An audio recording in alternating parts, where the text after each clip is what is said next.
श्रीकृष्ण शरणम सोसाइट फ्लाट रे अग्निकांड घटी ଯେଉଁଠାରେ प्रसिद्ध मथुरा वृंदावन संत प्रेमानंद महाराज रुथिले किंतु वर्तमान सेठारे प्रेमानंद महाराज रहुनाहांती बोली सूचना मिली।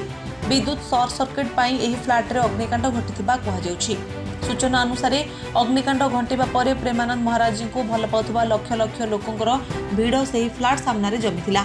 एबे किंतु सेही फ्लाट रे प्रेमानंद महाराज जी रहुनाहांती।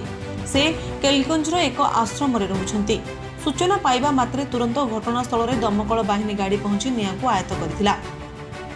फ्लाट रे निया एते भयंकर थिला जे भीतर को जिबा पई कांच भागिबाकू पड़िथिला।